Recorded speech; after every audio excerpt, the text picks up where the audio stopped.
ba kayo, sir? Tingin natin yun. Yun, ngayon, orientation po tayo, no?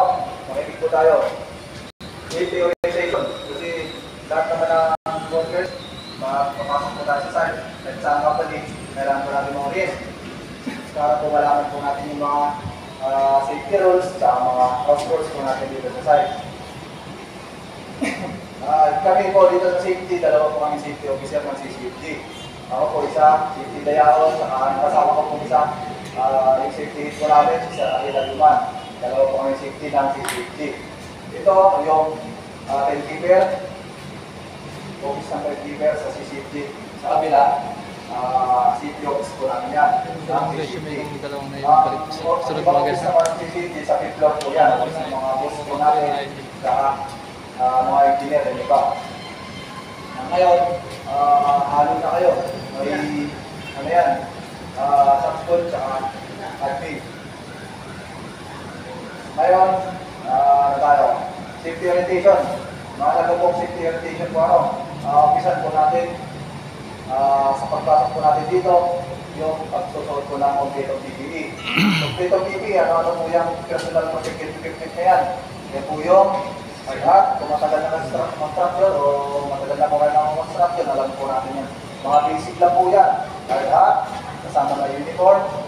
Sa admin, kailangan po naka-uniform po tayo. Tapos sa subcon, kailangan po para po malaman po natin kung anong grupo po kayo.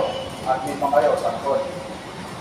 Uniform, sunod, mount na pantalon, safety shoes. Tapos kung gagawa po kayo sa mga perimeter o matataas na area, kailangan po natin magsuot ng full body harness. Full body harness, kung gagawa po kayo sa matataas na area, kahit lampas tao lang yan, magsuot po kayo ng full body harness. Sunod, yung mga basic na lang, goggles, pag mag-render po kayo, o yung mga tumatalsik, kahit yung mga nagtitik-tik lang po kayo sa semento, o kailangan po natin magsuot ng full goggles. Kasi para protection po sa mata po natin yan. Dito, mas mahalaga po dito ay yung kaligtasan po ninyo. Kaya namin pinapaalala palagi safety. Sa PPE naman, kung may mga PPE na po kayo extra dati pa, tuloy nyo na po yan. Kung wala, pumunta po kayo sa warehouse, sa second floor, lalong-lalo namin sa admin. Admin, check nyo po kung anong mga available nila PPE. Pero hanggat maaari, magsuot po tayo ng safety shoes, saka hard hat. Yan po yung mahalaga. Dito po kasi may dalawang zone yan. Dito sa 10th floor hanggang ground floor, non-PPE zone yan. Pero hindi po ibig sabihin dyan, hindi po tayo naka-PPE. Kasi may mga nagtatrabaho rin po yan sa baba. Kahit nakapatrabaho, okay lang. Pero pagdating sa 11th floor pataas, dapat po naka-PPE po tayo dyan. Mahalaga yan. Una, yung hard hat, saka safety shoes. Sa hard hat naman, kahit anong klaseng hard hat po yan, kahit anong kulay na hard hat. Pero malalaman makikita nyo dyan, kadalasan yung mga nakaputi, kadalasan yun po yung foreman, ditman, sa mga engineer, sa mga boss, mga staff yan, mga safety yan, nakakapos po yan, ano po yan, puti na hard hat. Pero kahit anong klaseng, kahit anong kulay na hard hat po, so din yung wala problema.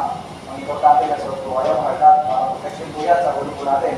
Lalong-lalo lang kung gagawa po kayo sa perimeter, sa mga gilid, lalong-lalo sa elevator, sa ground floor, sa baba, sa gilid.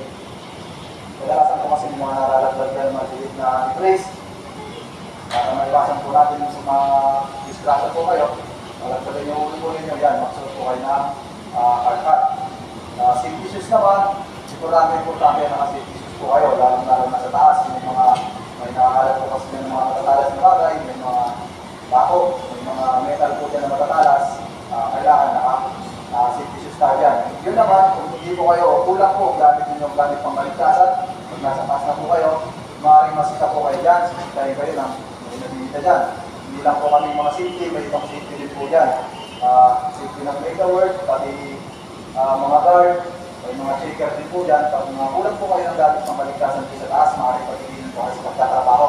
Mababayin po kayo dito ba? Kuha po muna kayo ng PPE bago po kayo ng trabaho ulit. Tapos, kadalasan dyan sa elevator, 10th floor pa lang.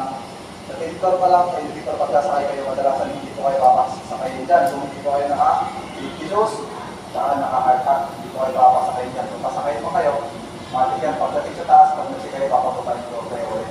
Kaya, iwasan po natin palagi yan.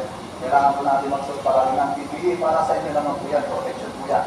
Isa pa, gamitin natin yung full body harness. Full body harness, mahalaga po yan. Kasi nga po, yung building po natin, lalo na sa gilid, sa perimeter, hindi lang po kaya gagawa, kailangan po natin magsuot ng body harness. Tapos, kung mga lampas tao lang yan, kung delikado naman yung bawat sakan po natin, magsuot po palagi tayo ng full body harness.